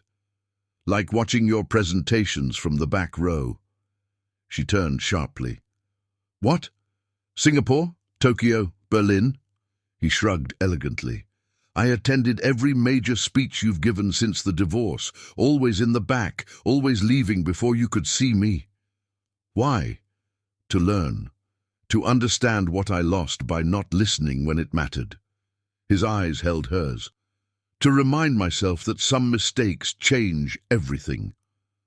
The cameras caught her expression then, surprise melting into something more complex. Tomorrow's business pages would analyze every micro-expression, every subtle gesture. They separated for afternoon sessions, but the energy between them had shifted. Each glimpsed the other through crowds and conference rooms, a dance of intentional accidents and careful awareness. The private dinner that evening was held in a converted chateau overlooking the valley. Snow fell in lazy spirals, coating the world in clean white possibility. Salome chose her dress carefully, midnight blue Zuhair Murad that made her brown skin glow and her mother's pearls at her throat instead of the diamonds he'd given her. Ansaldo was already seated when she arrived, deep in conversation with a Saudi tech minister. He stood as she approached, old-world manners never quite forgotten. Up close, she could see the subtle signs of change, laugh lines around his eyes, a certain softness in his expression, his posture less rigid with command. "You look stunning," he said simply. "You look tired." She took her seat, noting how he angled his body slightly toward her, unconscious magnetism. "The London expansion keeping you up?" Among other things, he signaled for wine, still remembering her preference for Barolo. "Your latest neural interface project, for example, I've read every paper you've published on it." She blinked in surprise. "That's thorough." "I told you, I'm learning." His smile held a hint of self-deprecation. "Better late than never, no?" The dinner proceeded with careful conversation, both of them hyper-aware of listening ears and watching eyes. But beneath the professional veneer, currents of unresolved emotion swirled. "Dance with me," he said suddenly, as the string quartet began playing. "I don't think—" "One dance, for old time's sake," he held out his hand, "unless you're afraid." The challenge in his tone was familiar, but the underlying vulnerability was new. Salome took his hand, letting him lead her to the dance floor. They moved together with remembered grace, muscle memory taking over. His hand at her waist was warm through the silk of her dress, his touch carefully proper yet somehow intimate. "I miss you," he said quietly, in Italian. "Not the woman I tried to make you be, but you. The real you, the one I was too blind to see." "Ansaldo!" "Let me finish." His accent thickened with emotion. "I've spent 6 years in therapy understanding my mistakes, control, fear, pride. I destroyed something precious because I couldn't bear not being the most powerful force in the room." They turned slowly, snow falling beyond the windows like stars. "And now?" she asked. "Now I know better. Power isn't control. Love isn't ownership." His hand tightened slightly at her waist. "Success isn't about being the strongest person in the room. It's about building something stronger than yourself. Like Nashville Labs. Like you did, yes." He smiled sadly. "You're extraordinary, Salome. You always were. I just couldn't handle it then. And now you can. Now I don't need to handle it. I can simply admire it. Respect it." His eyes met hers. "Learn from it." The music ended, but they stayed locked in position for a moment too long. When they separated, the air between them felt charged with possibility. Later, on the chateau's heated terrace, they stood watching the snow fall, their breath fogged in the cold air, mingling like secrets. "I'm sorry," he said suddenly. "Not just for Isabella, for everything. For trying to dim your light, for being too weak to handle your strength." Salome turned to face him, really seeing the changes time and therapy had wrought. The proud Italian aristocrat was still there, but tempered now, humanized. "We can't go back," she said softly. "I know." He reached out slowly, brushing a snowflake from her cheek. "But maybe we can go forward. Differently this time." She caught his hand before it could retreat, holding it against her face for just a moment. "As what?" "Whatever you want. Colleagues, friends." His voice roughened. "Or something we build slowly, carefully, with respect and understanding this time." Behind them, the party continued, power brokers and tech titans shaping the future. But here in the snow, two people who had loved and lost stood on the edge of something new. "I can't trust easily anymore," she warned. "I wouldn't expect you to." He stepped back, respecting her space. "But I'm willing to earn it back, however long it takes." The night wrapped around them like velvet, snow muffling the world into silence. In this moment, they weren't industry titans or divorced power couples. They were just two people, older and wiser, standing at the intersection of past and possibility. "One step at a time," Salome said finally. "One step at a time," he agreed. And as the snow fell around them, something shifted. Not a return to what was, but perhaps the first delicate foundation of what could be. The universe, it seemed, had a poetic sense of timing as well as humor. Chapter 9. The Fall. 3 months after Davos, crisis struck Cosmo Industries like a thunderbolt. The headlines blazed across every financial news outlet. Hostile takeover bid threatens Cosmo empire. Tech giant Oracle launches $50 billion bid for Cosmo Industries, and Saldo Cosmo's legacy at risk. Salome received the news in her London office, where dawn was just breaking over the Thames. Her phone lit up with messages from board members, investors, and finally, Amanda. "He needs you." Not the company. Him. The last time Ansaldo had faced a hostile takeover, they'd been married.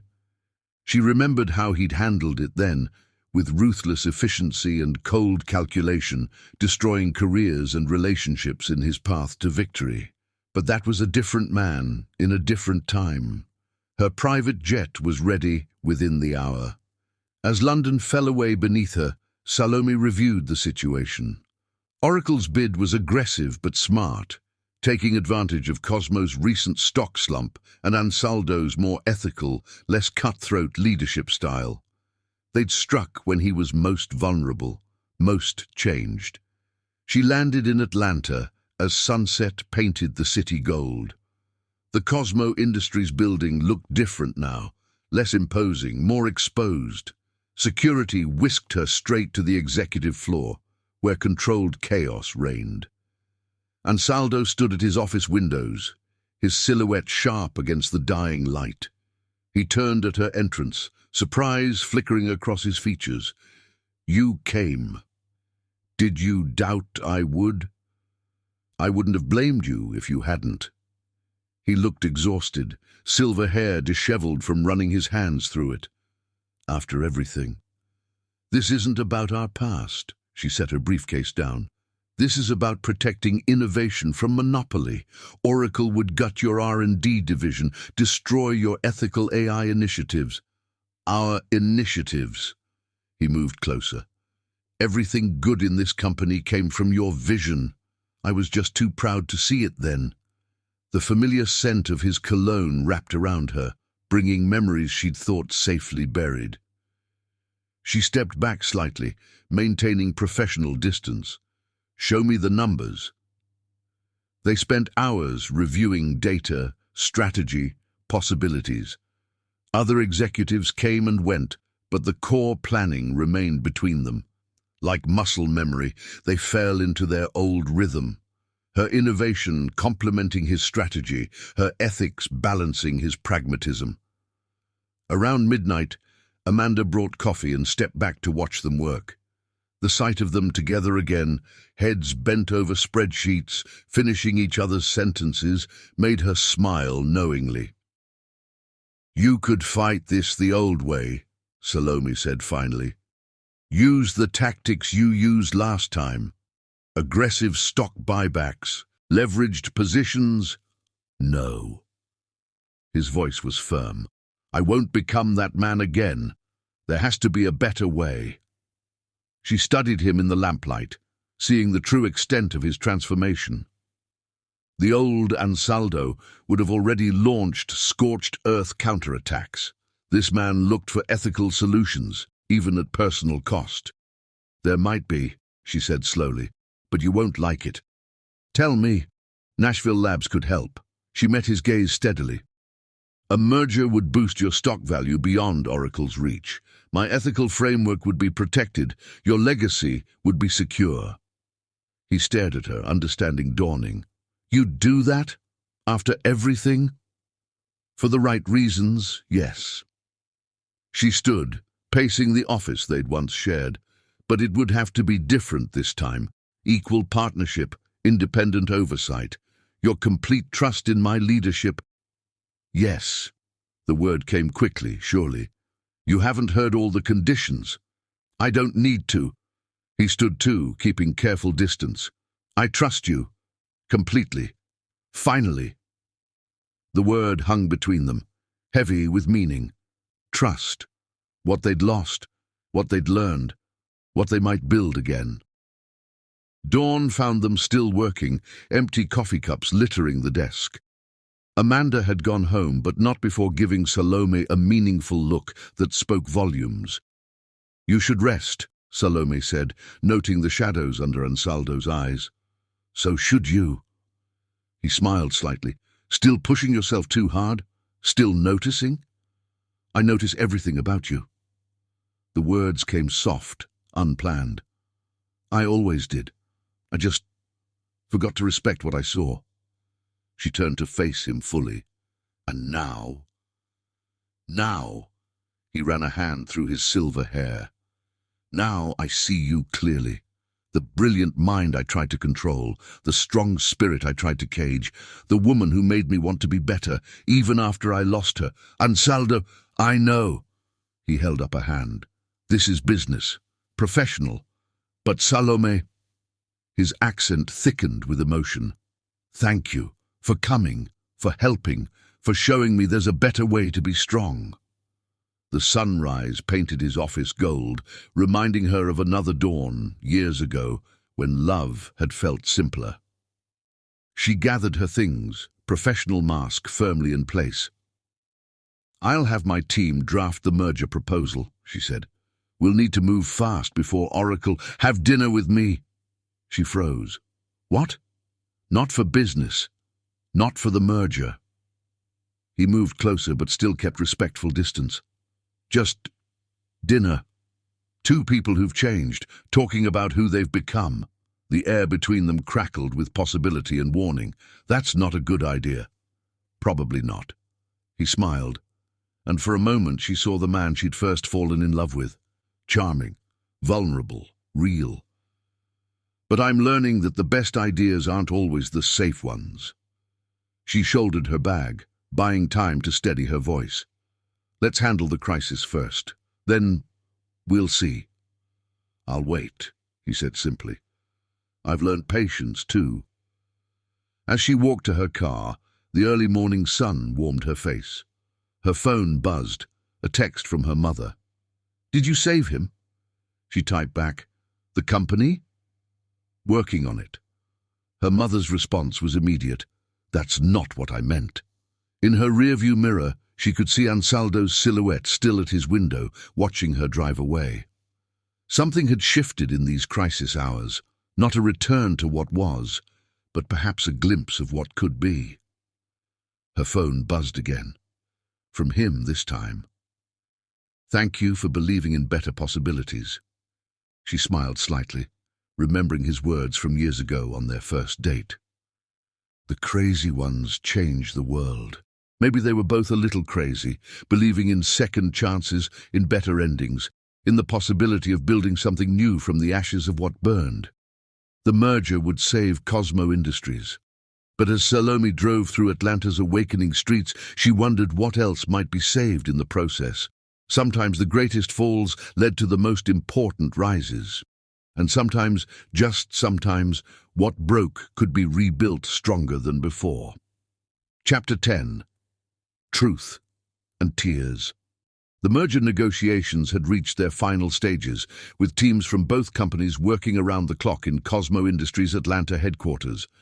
But tonight, in Ansaldo's private office, something more personal than business was about to break open.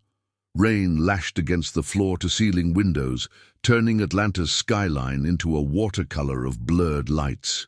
Salome stood at the window, watching lightning spider across the sky. Behind her, Ansaldo paced, his reflection a ghost in the glass. "The board's approved everything," she said, keeping her voice professional.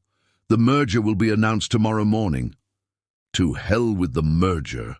His voice was raw, accent thick with emotion. "We need to talk about us." She turned slowly, taking in the man she'd once loved beyond reason. The years had refined him like aged whiskey, silver threads in his hair, deeper lines around his eyes, but still devastatingly handsome. More importantly, therapy had changed him from inside out. "There is no us, Ansaldo." But even to her own ears, the words lacked conviction. "Isn't there?" He moved closer, close enough that she could smell his cologne, still that custom blend from Florence that had always made her weak. 6 months of working together, countless late nights, the way you still finish my sentences, the way I still know exactly how you take your coffee. Professional courtesy. Professional courtesy doesn't explain Davos. His eyes held hers. Or Singapore. Or the way you trembled when we danced. Lightning flashed again, illuminating the office in stark white. For a moment she saw their younger selves superimposed over their present, the passionate couple who'd once made love on that very desk, believing in forever. "I destroyed us," he continued, voice breaking. "I had everything, your love, your trust, your brilliance, and I threw it away because I couldn't handle having an equal partner. I've spent 5 years drowning in regret." Salome moved to his desk, running her fingers over the smooth olive wood surface. "Why are you doing this now?" "Because I can't pretend anymore." He ran a hand through his silver-streaked hair. "Because watching you these past months, seeing how magnificently you've grown, how right you were about everything, it's killing me. Every day I see the woman I lost because I was too proud, too controlling, too afraid of being overshadowed. You had your chance." She fought to keep her voice steady. "You chose, Isabella. You chose control. You chose, I chose wrong." The words exploded from him. "I chose fear over love, power over partnership, ego over happiness, and I've paid for those choices every day since." She turned away, but he caught her arm gently. "Look at me, Cara. Please, don't call me that. I'll call you whatever you want. Just look at me. See me. The man I've become, not the fool I was." Slowly she turned. His eyes were red-rimmed, tears tracking down his cheeks unashamedly. The mighty Ansaldo Cosmo, crying openly. The old him would have rather died. "I've changed," he whispered. "The therapy, the work I've done on myself, it wasn't just for show. It wasn't just to win you back. It was because losing you showed me everything wrong with who I was." Thunder rolled overhead as he continued, each word seeming torn from his soul. "I learned that true strength isn't about control. It's about vulnerability. Real power isn't domination. It's partnership. And love." His voice caught. "Real love lifts both people higher instead of trying to clip one person's wings." "Pretty words," she said softly, "but words are easy." "Then look at actions." He moved to his computer, pulling up files. "Every ethical initiative you proposed that I shot down, I've implemented them all. The AI governance framework you dreamed of, it's now our corporate standard. The training programs for underprivileged youth, running in 12 countries. She stared at the screen, seeing years of her old proposals brought to life. "Why?" "Because you were right. About everything." He smiled sadly. "It just took losing you to make me see it." Lightning flashed again as he continued. "I've spent 5 years rebuilding myself, learning to be worthy of a woman like you, not to win you back. I didn't dare hope for that. But because you showed me a better way to be, a better man to become." Salome felt tears threatening. "Ansaldo, I know we can't go back. He stepped closer, close enough to touch but maintaining careful distance. I know trust, once broken, is harder to repair than any corporate merger, but Salome, his voice broke, I love you. Not as a possession to control, but as a star to admire. Not as a trophy to display, but as a partner to cherish. Rain drummed against the windows, nature's percussion to their emotional symphony. Salome's hands trembled as she reached out, touching his face. He leaned into her palm like a man starving for touch. You hurt me, she whispered, so deeply. I know. Tears fell freely now. And I'll spend the rest of my life making amends if you'll let me. How can I trust you? One day at a time, one truth at a time. He covered her hand with his. I'm not asking for forever right now, just a chance to show you who I've become, to earn back what I threw away. She studied him, this proud man brought to his knees by love and regret. The therapy had changed him fundamentally.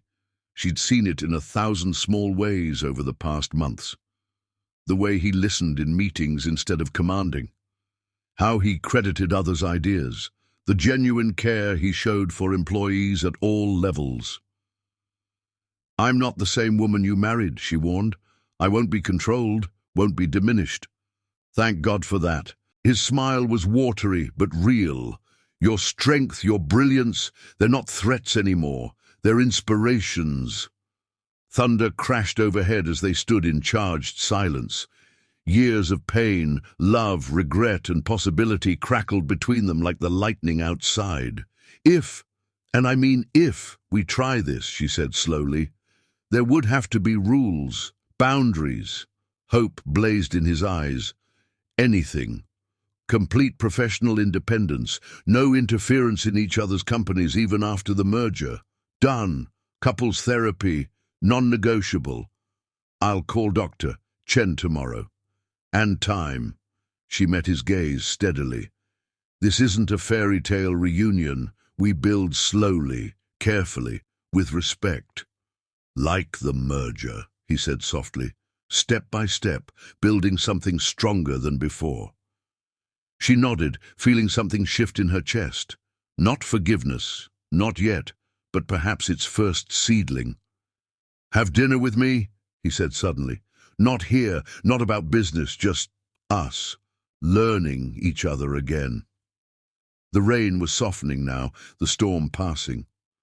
Through the windows, Atlanta's lights began to twinkle again, like stars emerging after darkness. One dinner, she agreed. We start there. His smile, genuine, vulnerable, hopeful, reminded her of their first date, of rooftop violins and possibility. But this time, they were older, wiser, more aware of love's cost and value. One day at a time, he promised, and she heard the therapy speaking through him, healthy boundaries, realistic expectations. As if on cue, her phone buzzed, a text from her mother. Sometimes the hardest hearts to heal are worth the most effort. Salome looked at Ansaldo, this man who had broken her heart and then spent years rebuilding himself, not for her, but because of her. Because loving her had shown him a better way to be. Outside, the storm had passed completely. Through the windows, a rainbow arched over Atlanta, nature's own symbol of hope after rain, of beauty after tears. One day at a time, she echoed softly, and in the quiet of that moment, something new began to grow from the ashes of what they'd once been. Not a resurrection of the past, but perhaps the foundation of a future, built on truth, strengthened by tears, and finally ready to soar with two equal wings. Chapter 11, 3 Conditions for Love. The private dining room at Soto Soto held memories thick as wine. 7 years ago, they'd fallen in love here among candlelight and violin music. Now, they sat across from each other like survivors of a beautiful catastrophe, trying to rebuild from the ashes of what they'd once been. Salome had chosen her appearance with deliberate care. Her emerald green Valentino gown was a statement of independence, Ansaldo had always pressed her to wear blues and blacks, colors he deemed more corporate appropriate.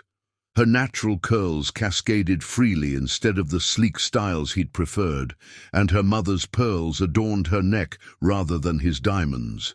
Every detail screamed, "This is who I am now, love me as I am or not at all." The restaurant was empty except for them, soft jazz playing in the background. Ansaldo had bought out the entire place for the evening, but this time it felt less like a power move and more like providing privacy for something delicate and important. "You look—" Ansaldo paused, searching for the right words. "Magnificently yourself." The comment surprised her. The old Ansaldo would have praised her beauty while subtly suggesting improvements. This appreciation of her authenticity was new. "The wine," she noted, recognizing the Barolo breathing on the table, the exact vintage from their first date. "You remembered." "I remember everything." He remained standing until she sat, his old-world manners unchanged. "The wine, the music, how you challenged my views on corporate responsibility before we'd even ordered appetizers." His lips curved. "Now business schools teach your ethics framework. You were right all along." She studied him as he poured the wine. He too had changed his appearance. Gone was the power broker armor of severe suits and rigid posture. His charcoal Tom Ford ensemble spoke of confidence rather than dominance, and therapy had softened his sharp edges without diminishing his magnetism. Silver threaded his dark hair now, making him devastatingly distinguished. "Why here?" she asked directly. "Why this place?" "Because this is where I first saw you clearly." He met her gaze. "Before fear corrupted my vision. Before I tried to cage a star, instead of being grateful it chose to shine on me." "Poetic," she observed. "Dr. Chen's influence?" "Partly." He smiled slightly. "Therapy taught me to express feelings instead of controlling them." "But the poetry—" He gestured around them. "That's all you. You always did inspire the best in me, even when I was too proud to show it." Salome reached for her portfolio, its leather surface cool against her suddenly. Warm fingers. "Speaking of showing things, we need to discuss my conditions." "Ah." He straightened, but not with his old arrogance. "How many?" "3. She opened the portfolio, though she'd memorized every word. "Non-negotiable. I wouldn't expect anything less." Respect colored his tone. "Tell me." The first document was thick with legal language. 1. A public acknowledgement of your past actions and a commitment to continued therapy, both individual and couples counseling. Not a polished PR statement, but raw truth about toxic corporate culture and the personal cost of unchecked power. She watched him carefully, expecting resistance. The old Ansaldo would have erupted at the suggestion of such public vulnerability. Instead, he reached into his own briefcase and withdrew a folder. "I've been working with Dr. Chen on this for months," he said quietly, sliding the folder to her. "Not for show, not for you, but because it needs to be said. The culture of toxic masculinity in corporate leadership. It destroys more than marriages. It destroys souls." Surprised, she opened the folder. Inside was a deeply personal essay about power, control, and the price of pride. Her throat tightened as she read his brutal self-examination. "You wrote this?" "Every word. Been revising it with Dr. Chen's help." His voice roughened. "It's time someone from the inside exposed the toxicity of what we consider strong leadership." Moved but maintaining composure, she proceeded to the second document. 2. Equal partnership in all aspects, personal and professional. Legally binding agreements protecting both our company's independence after the merger, separate boards, separate decision-making powers, no interference in each other's divisions. Already done. He handed her another folder. The merger's structured around complete autonomy for your innovation division. I've learned the hard way that controlling you only dims both our lights. The third condition was the most personal, contained in a simple envelope. 3. A legally binding agreement protecting my autonomy and assets, full prenuptial protection if we ever consider marriage again, with extensive clauses about personal and professional independence. She slid the envelope across the table. This was the real test. The old Ansaldo had raged at the mere suggestion of a prenup, seeing it as an insult to his honor.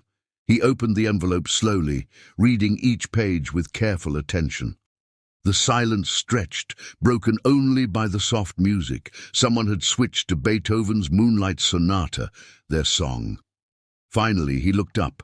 Tears shone in his eyes. "You've thought of everything." "I had to. I know." He reached across the table, palm up, an invitation, not a demand. "The fact that you need these protections, that I made you need them, it shames me. But it also shows me how far I have to go to earn back your trust." After a moment's hesitation, she placed her hand in his. His fingers were warm, slightly trembling. "You understand why?" "Because love without respect is just another form of control." He quoted her own words from years ago. "Because trust, once broken, needs more than promises to be rebuilt." The waiter appeared with their appetizers, truffle risotto, another callback to their first night. Neither moved to break their connected hands. "I have conditions too," he said softly. She tensed. "Oh, not restrictions," he clarified quickly. "Promises, commitments, things I need you to know I'm willing to do to prove this change is real." The tension in her shoulders eased slightly. "I'm listening." He took a deep breath. "First, complete transparency. Weekly sessions with Dr. Chen to work through our past and build healthy patterns. Full disclosure about business decisions that might affect either of us. No more hidden meetings, no more secret deals." She nodded slowly, encouraging him to continue. "Second," he squeezed her hand gently, "I want to establish a foundation. In your name, under your complete control, funding educational opportunities for underprivileged women in tech. The program you dreamed of years ago, the one I dismissed as impractical. It's time for that vision to become reality." Emotion closed her throat. That dream had been buried so deep under years of pain, she'd almost forgotten it. "And third," his voice softened to near whisper, "I want to court you properly. No rushing into physical intimacy or living together. Real dates, learning each other again, building something new instead of trying to recreate what was." A tear escaped, rolling down her cheek. He reached out with his free hand, brushing it away with infinite tenderness. "I love you," he said simply, "not as a possession to control or a trophy to display, but as a star to admire, a partner to respect, a woman whose strength makes me want to be stronger, not threatened."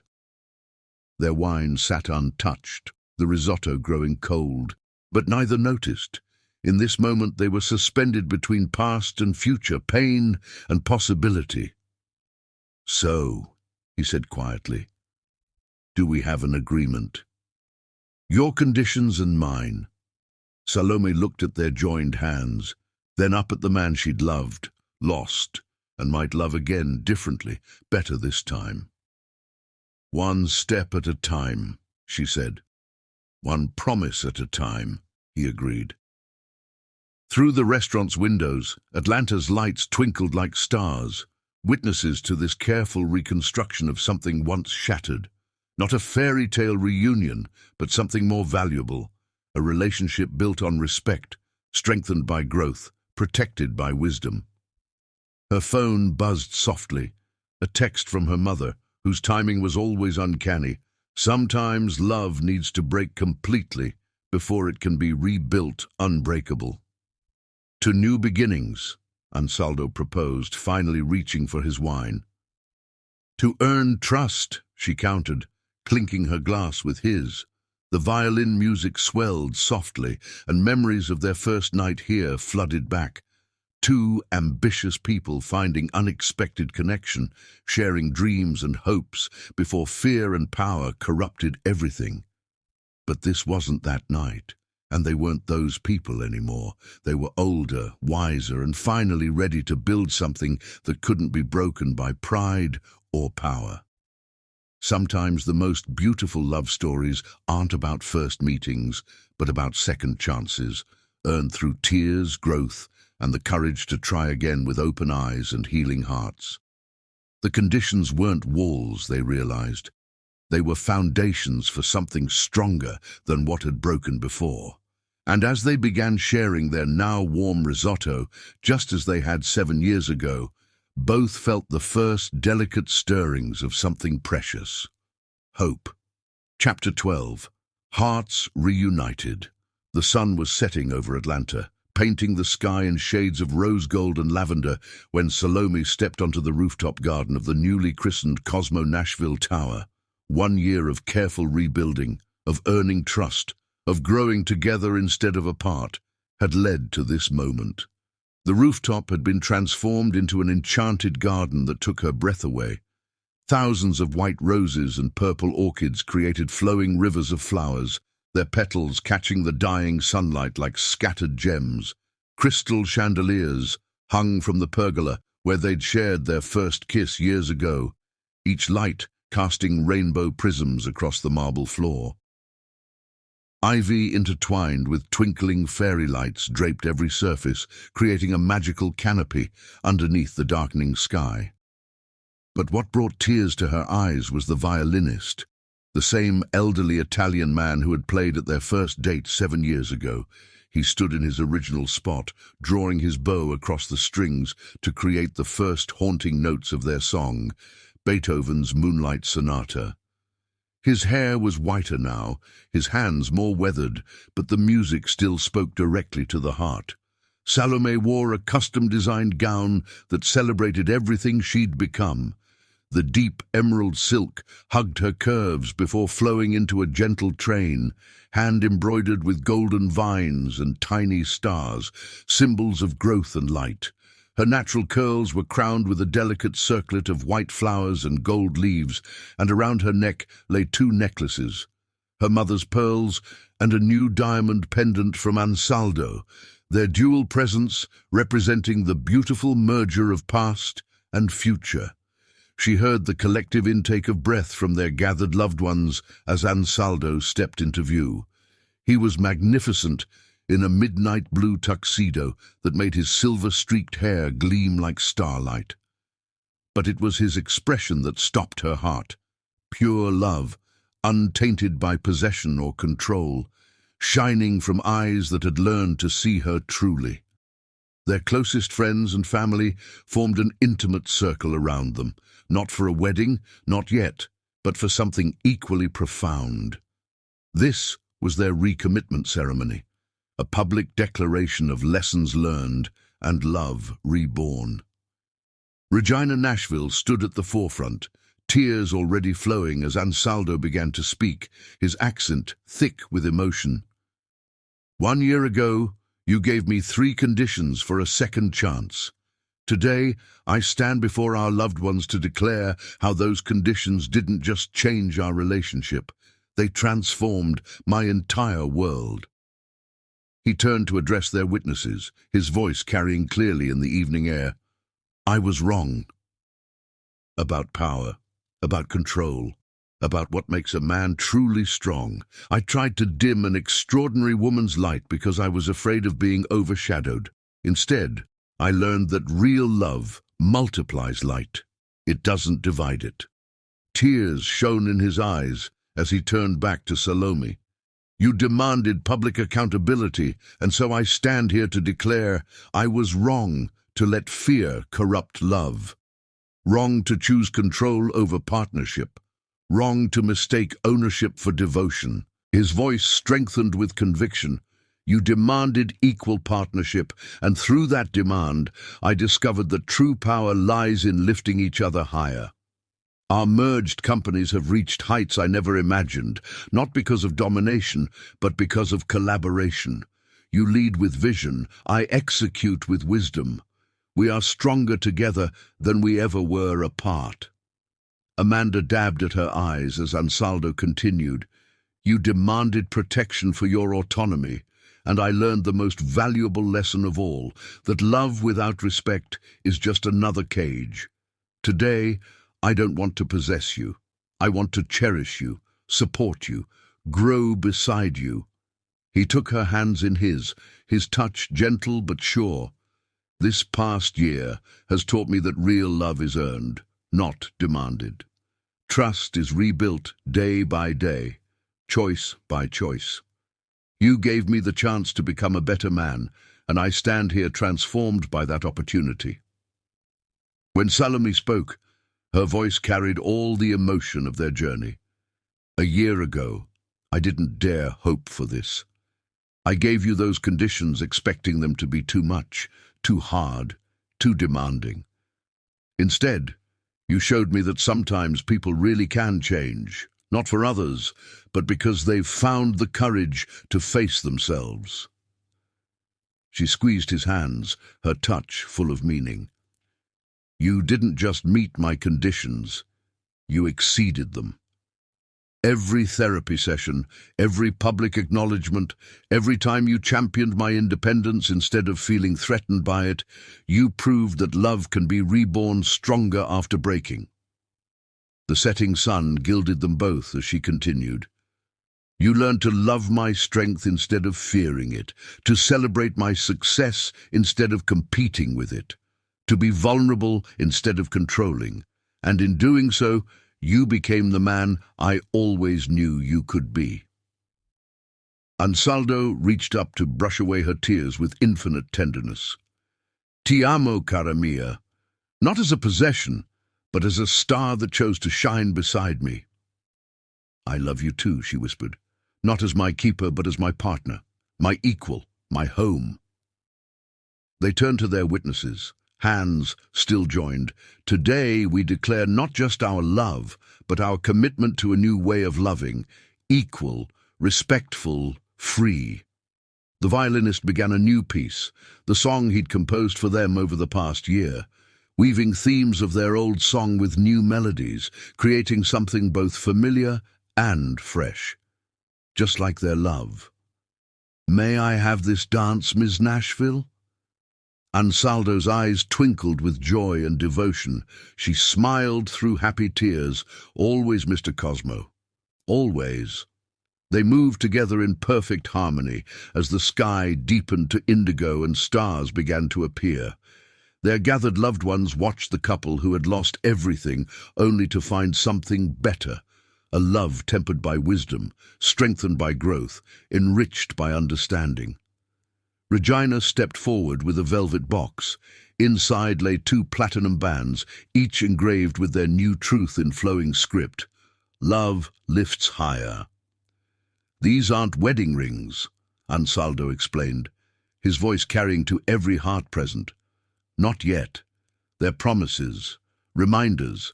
Every day we choose each other, choose growth, choose partnership. Salome slipped his ring on his finger.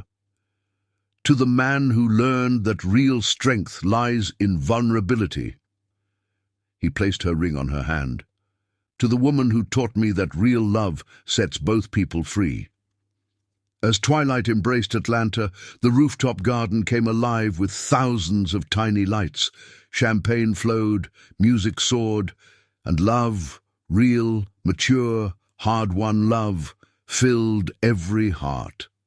They would date for another year before marrying again, this time with prenups protecting both their autonomy, with merged companies running on equal partnership, with therapy ensuring they never lost sight of their hard-won wisdom. But tonight was for celebrating how far they'd come, how love could be reborn stronger after breaking. The night ended with them dancing beneath the stars, her head on his shoulder, his arms holding her with reverence instead of possession. The elderly violinist played their song one last time, its notes carrying a message to all who listened. Sometimes love has to break completely before it can be rebuilt into something unbreakable. And that's exactly what makes it perfect. Subscribe if you liked.